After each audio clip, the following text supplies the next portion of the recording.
तो ये ऊर्जा के लिए हमने बना दिया है। ओके, नेक्स्ट, एक वृत्ताकार कुंडली के स्वप्रेरण गुणांक का सूत्र निगमित कीजिए।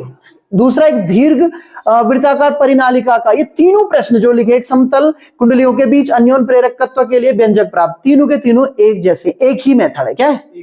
अच्छे से समझना होगा आपको, फिर से एक बार पढ़ लीजिए। पहला क्या लिखा है? वृत्ताकार कुंडली के स्वप्रेरण गुणांक का सूत्र।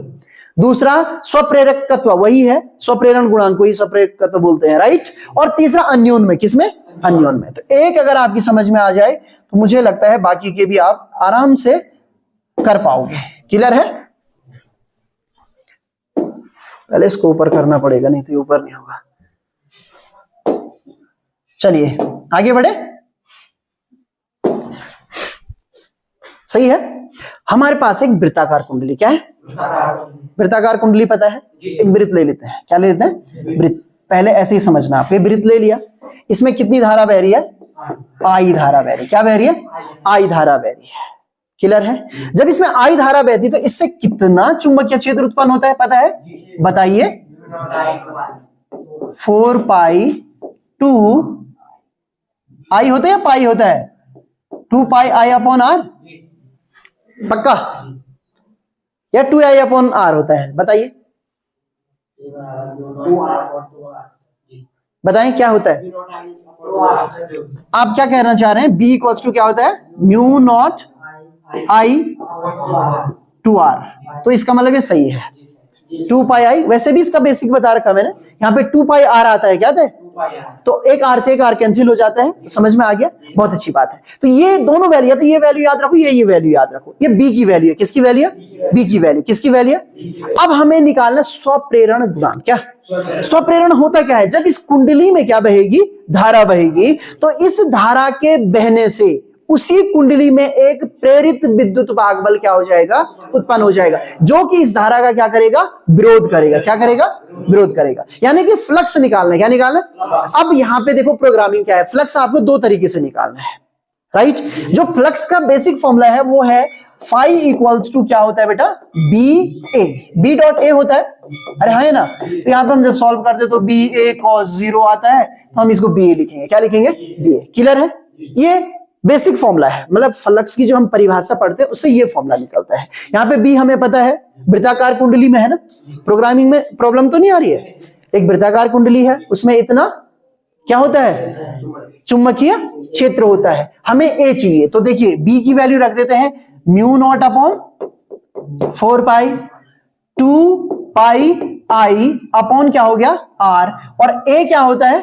पाई आर स्क्वायर। क्लियर है? ये कब है? जब कुंडली में केवल एक फेरा है। कितना फेरा है? अगर एन फेरे हो तो एन का मल्टीपल करना है, यानी कि ये फॉर्मूला क्या हो जाएगा? इंटू एन लिख लो, यहाँ पे स्पेस कम है हमारे पास, इंटू क्या हो जाएगा? एन। माना इसमें एन फेरे हैं। क्या ये फाई की वैल्यू? बहुत इजी है। अब देखो फिर से बता रहा हूं नोट्स कैसे बनाने। माना एक वृत्ताकार कुंडली है जिसमें आई धारा बह रही है, फेरों की संख्या एन है। सही है ना? कितना है? एन। अरे सही है, एक फेरे में इतना, तो ये इतना आ गया, ये फाई की वैल्यू आ गई। किसकी वैल्यू आ गई? फाई की वैल्यू। कोई प्रॉब्लम तो नहीं आता? पक्का।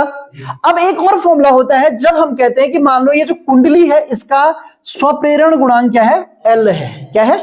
एल है। तो एक संबंध और होता है, वो संबंध ये होता है, आप डाइट भी कर सकते हैं, phi is directly proportional to I होता है ना, phi equals to L I होता है ना। यदि इसमें फेरों की संख्या ये है तो एन फाई एल आई हो जाएगा, और यहां से फाई की वैल्यू क्या हो जाएगी? नहीं, इधर, सॉरी उल्टी तरफ लग गया है ना, यहां पे इस साइड होगा। अरे सही है, हाँ इधर ही रख लो, सीधे एल आई की वैल्यू चाहिए हमें। किसकी वैल्यू चाहिए? हाँ हमें फाई की वैल्यू चाहिए। किसकी वैल्यू चाहिए?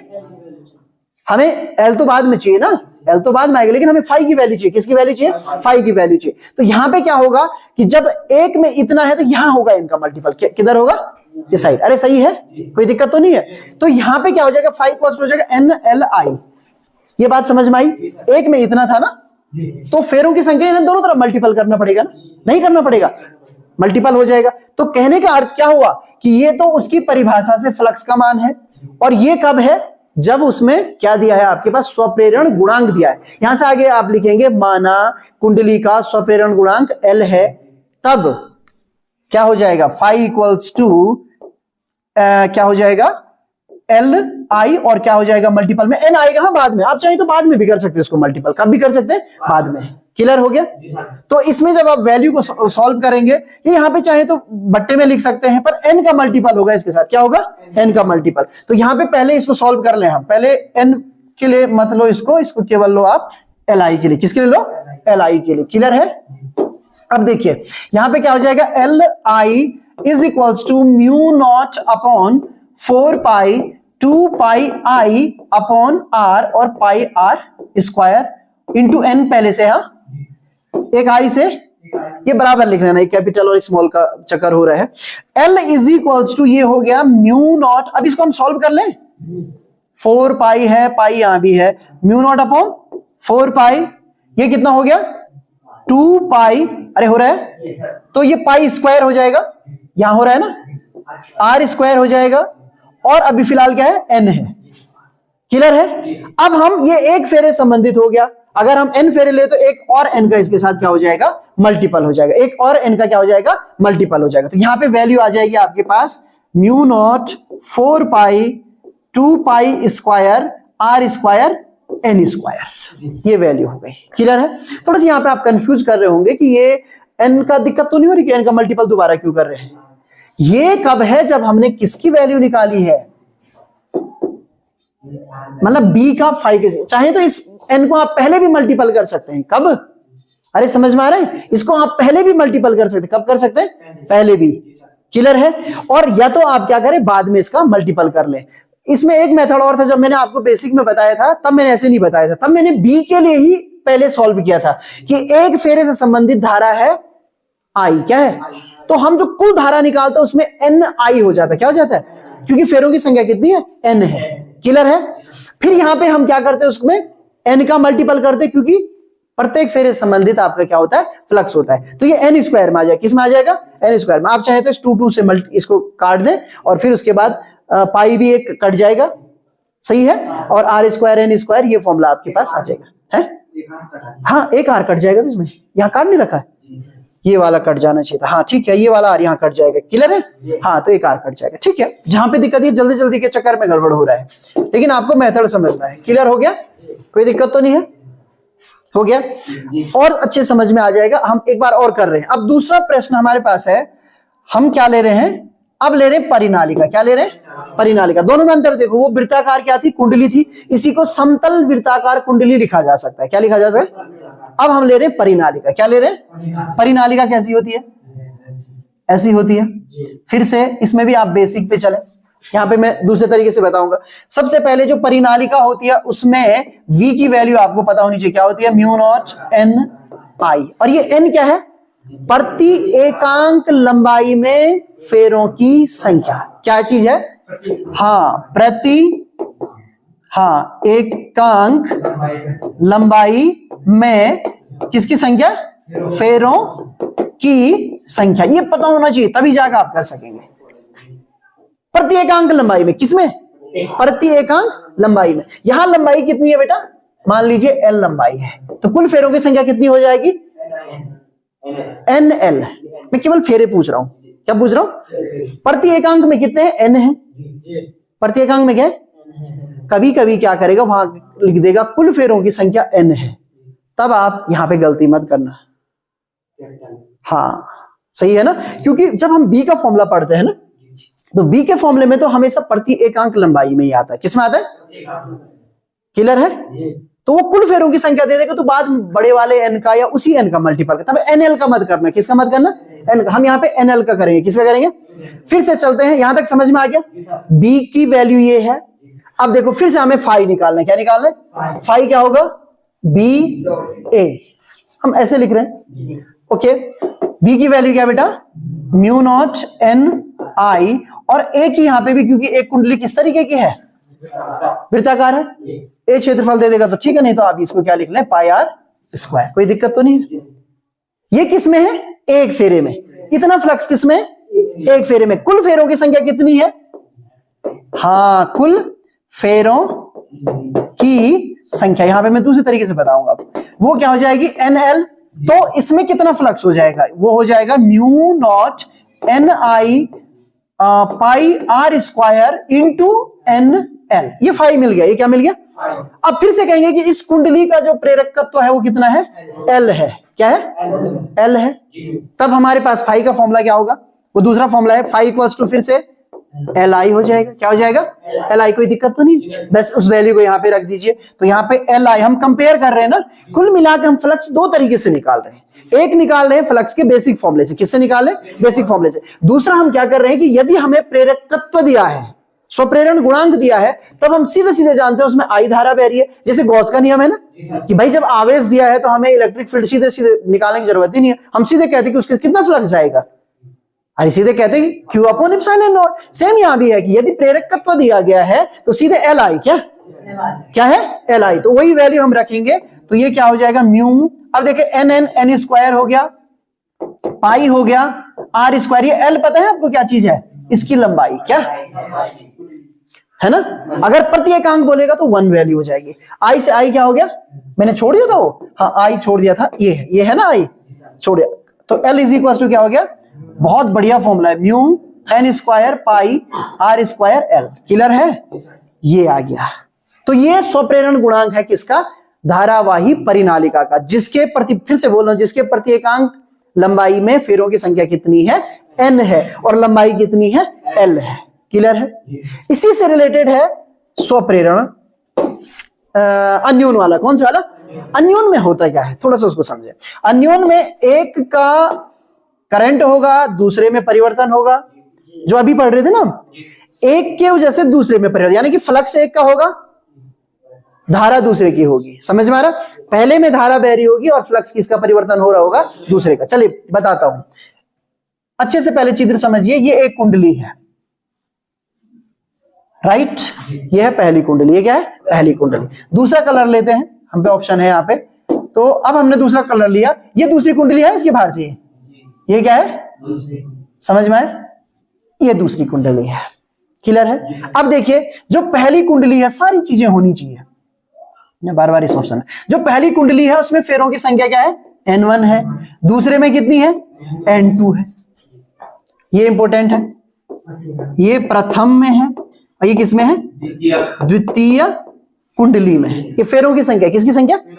फिर से आते धारा की, तो इसमें है I1 धारा, ऐसे लिख रहा हूं मैं। इसमें क्या है?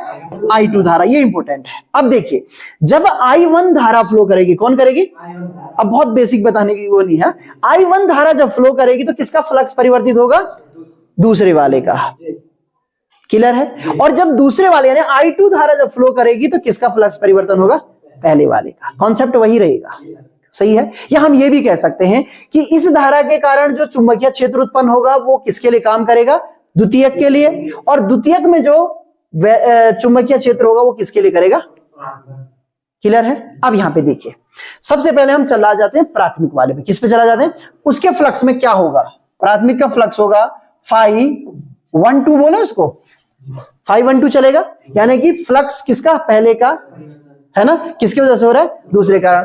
देखो किसका यहाँ पे B2 आएगा। क्या आएगा? क्या आएगा? क्या आएगा? B2 इंटू ए क्या होगा यहाँ पे? क्षेत्रफल। किसका क्षेत्रफल आएगा? कुंडली का क्षेत्रफल। अब यहाँ पे ध्यान रखना, जिस भी कुंडली का क्षेत्रफल कम होगा वही आएगा। जो अंदर की तरफ है ना, उसका क्षेत्रफल यदि ए है तो ए ही आएगा। लंबाई भी जिसकी कम होगी वही वाली आएगी। क्लियर है? यहां तक कोई दिक्कत तो नहीं है। अब देखिए V2 आ गया। V2 की वैल्यू क्या होती है? अभी मैंने बताया था आपको। क्या हो जाएगा? म्यू नॉट N2 आएगा ना। क्या आएगा? आएगा नहीं आएगा? N2 और क्या आएगा? I2। अरे कंफ्यूजन कर रहे भाई। B इक्वल्स टू होता है म्यू नॉट N I। जब B का मान निकालते हैं ना, तो जिस कुंडली में निकाले होते हैं उसके फेरों की संख्या, उसकी धारा। B2 है ना, तो B2 के ही फेरों की संख्या और B2 की ही धारा आएगी। कोई दिक्कत तो नहीं है? पक्का? कंफ्यूजन दूर हो गया? ये फॉर्मूला है ना, इस पे ध्यान दो ना। उसी के फेरों की संख्या, उसी की धारा। क्लियर है? यहां पे तक कोई समस्या तो नहीं है? इनटू ए लिखते हैं हम इसको, मैं बदल नहीं रहा हूं इसको। क्षेत्रफल ए है, पाई आर स्क्वायर नहीं कर रहे हैं। क्लियर है? ए। अब यहां पे देखिए ये किसमें है? एक फेरे से। किससे संबंधित है? कितने फेरे होंगे? अब वो फेरे किसके आएंगे? पहली के, फेरे किसके आएंगे, समझ में आ रहा है, क्योंकि फ्लक्स तो पहले का है ना, परिवर्तित किसकी वजह से हो रहा था, दूसरे वाले की वजह से, लेकिन फेरों की संख्या तो उसी की आएगी। तो इसमें क्या हो जाएगा, 512 का जब हम कुल मान निकालेंगे तो म्यू नॉट, ध्यान से देखिए यहीं पे है कंफ्यूजन सारा, N2I2A इंटू N1L। अब ये A और L हम बदलेंगे नहीं, ये क्षेत्रफल A ही रहेगा और क्या रहेगा, L ही रहेगा, लंबाई भी वही रहेगी, क्षेत्रफल भी आ गया N1। तो फाइनली क्या हुआ, mu naught N1 N2 I2AL। कोई दिक्कत है नहीं है ना। ये तो हुआ कौन से वाले, फ्लक्स की परिभाषा से। फिर से मैं कह रहा हूं हमें अन्योन प्रेरण पे जाना, किस पे जाना, हम अन्योन प्रेरण किसका देख रहे हैं, 512 का। तो क्या हो जाएगा, इसको हम क्या कहते हैं, M12 बोलेंगे ना। और किसकी धारा आएगी, I2 की आएगी, किसी आएगी भाई, यही तो समझना है, धारा किसकी आएगी, क्योंकि पहली कुंडली में जो स्वप्रेरण हो रहा होगा, अन्योन बोलेंगे उसको, यहाँ पे स्व नहीं बोलेंगे, स्व में तो खुद ही से था, इसको बोलेंगे अन्योन प्रेरण। अन्योन प्रेरण किसके वजह से हो रहा है, I2 धारा के कारण, किसके कारण, I2 धारा के कारण किसमें हो रहा है, पहली वाली में। तो कौन सी धारा आई, I2 धारा, सही है। इस वैल्यू को यहां पे रख दो, तो ये हो जाएगा M12 I2 mu naught N1 N2 I2 और AL, राइट।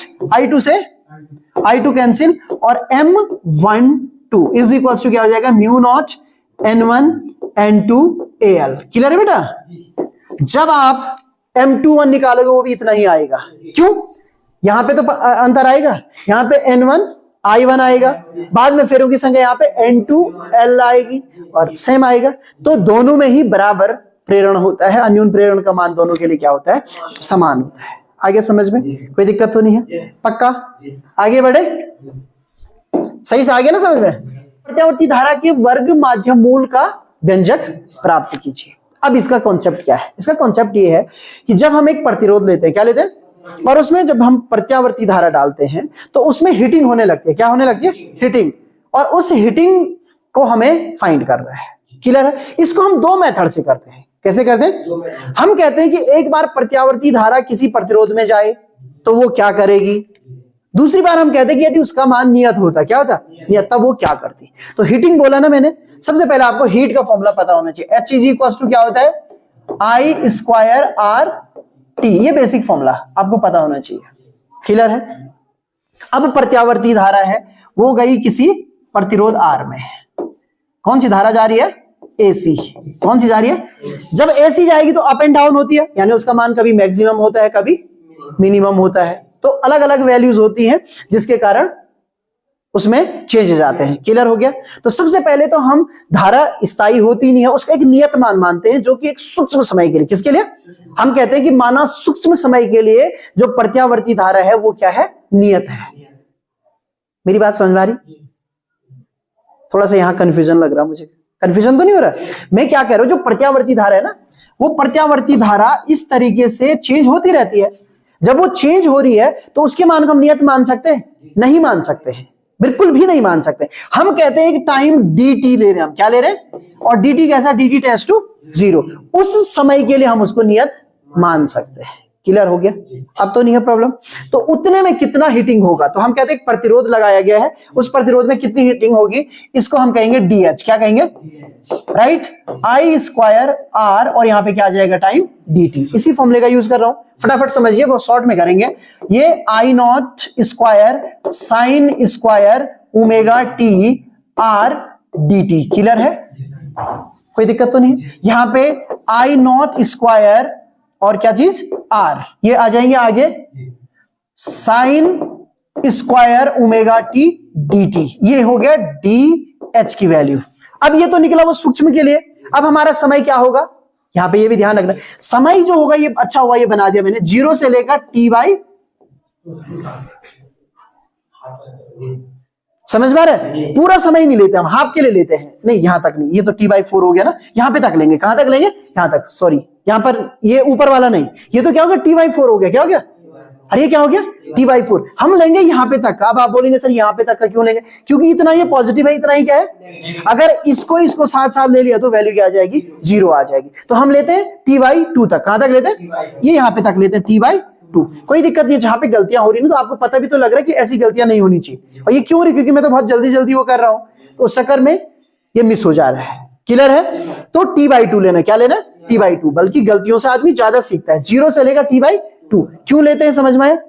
ओके, अब हम इसको h लिखेंगे, i स्क्वायर r, ये बाहर आ जाएगा 0 से लेकर t/2 तक, और साइन स्क्वायर ओमेगा t, और क्या करना है? dt। क्लियर है? अब यहां पे आजकल आप पूरा समाकलन सीख गए होंगे इसका। जब इसका समाकलन करते हैं तो इसको कॉस में बदलना पड़ेगा। किस में बदलना पड़ेगा? किस में बदलना पड़ेगा? तो कुल मिला के यहां से 1/2t आएगा। क्या आएगा? वो स्टेप आप कर लेंगे, सही है ना? बाकी 0 हो जाएगा।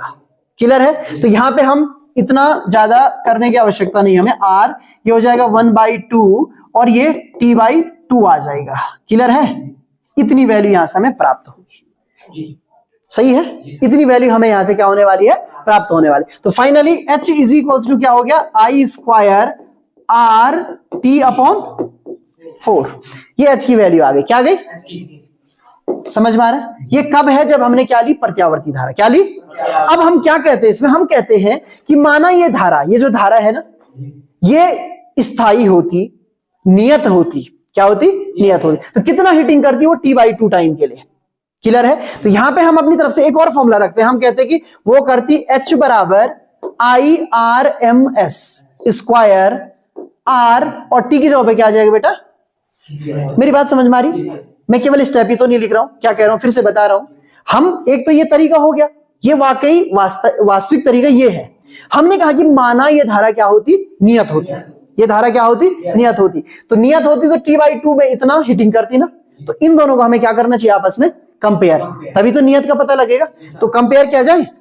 IRMS, इसको भी बोलते हैं, ठीक है? That means virtual, is equals to ये वाली value I0 square RT/4।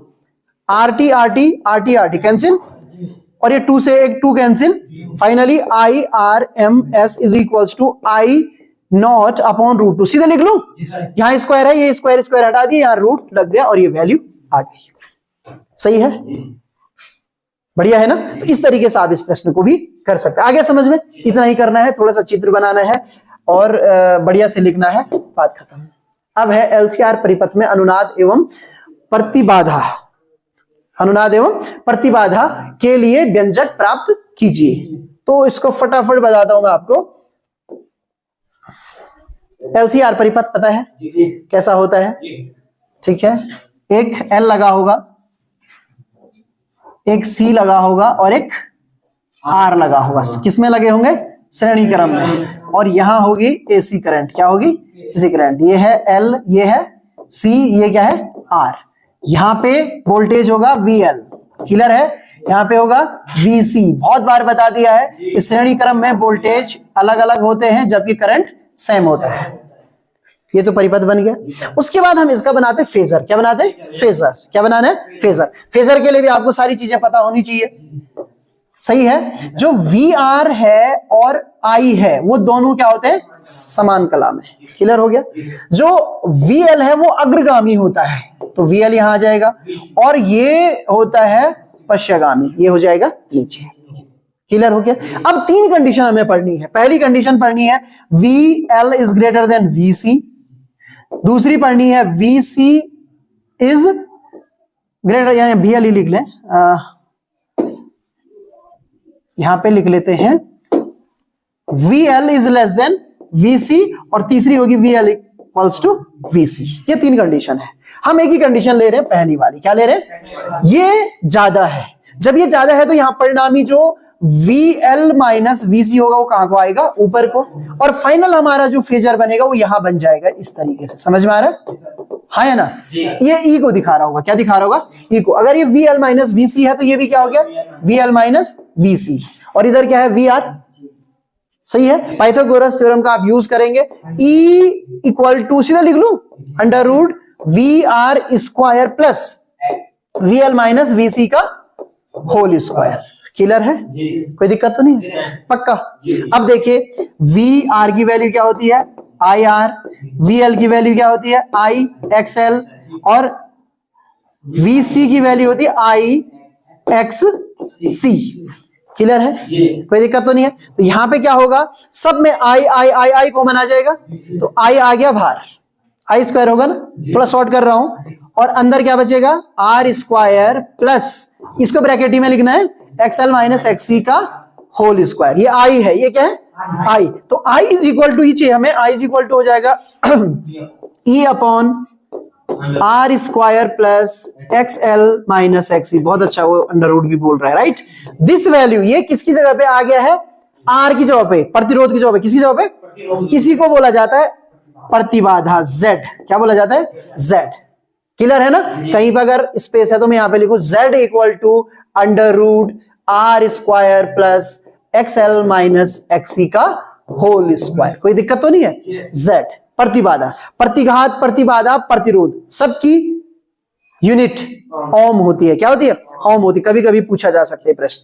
Clear है? तो ये प्रतिबाधा के लिए हमने व्यंजक प्राप्त कर लिया। अनुनाद की कंडीशन है, ये वाली कंडीशन हो जाएगी जब XL इक्वल्स टू क्या हो जाएगा, XC। तो ये वैल्यू क्या हो जाती है, 0, और उस टाइम पे आपकी प्रतिबाधा केवल क्या होती है, R के बराबर। इसको हम प्योर रेजिस्टिव सर्किट भी बोलते हैं। तो अनुनाद वाला हो जाएगा, कोई दिक्कत तो नहीं है? तो यहां तक आपको करना है। तो लगभग जो पहली बुक थी उसके जो जितने भी महत्वपूर्ण प्रश्न हो सकते थे उनको हमने क्या कर लिया है, रिपीट कर लिया है। ये प्रतिबाधा वाला थोड़ा, ये अनुनाद वाला दिक्कत तो नहीं होगी? थोड़ा सा बता दूं, थोड़ा सा बता दूं कंडीशन क्या है। देखिए, XL इज इक्वल्स टू होता है omega N, XC equals to होता है 1 अपॉन ओमेगा C। ओमेगा की वैल्यू इंपॉर्टेंट है। जब ओमेगा कम होता है तो XL का मान कम होता है, लेकिन उसी टाइम पे यहाँ रेसिप्रोकल रिलेशन है, XC की वैल्यू क्या होती है, ज्यादा होती है। तो एक कंडीशन ऐसी आती है, तराजू में नहीं होता है ऊपर नीचे, पहले एक ऊपर होता है फिर नीचे होता है, धीरे धीरे धीरे धीरे धीरे दोनों क्या हो जाते हैं, बराबर। तो एक कंडीशन आती है जब हम कहते हैं XL इक्वल्स टू XC, या हम इसको कह सकते हैं omega L equals to 1 upon omega C। तो यहां पे एक कंडीशन आती है ओमेगा स्क्वायर बराबर 1 अपॉन, सॉरी पहले अंडर रूट लगा दिया मैंने, LC। क्या कहते हैं, LC। तो ये omega naught is equals to 1 upon under root LC। ये इतनी कंडीशन है, अनुनाद की कंडीशन है सारी। क्यों कह रहे हैं इसको अनुनाद की कंडीशन? देखिए, Z इक्वल्स टू उस टाइम पे क्या होगा, R स्क्वायर प्लस ये दोनों बराबर हो गए XL माइनस XL, लिख लूं?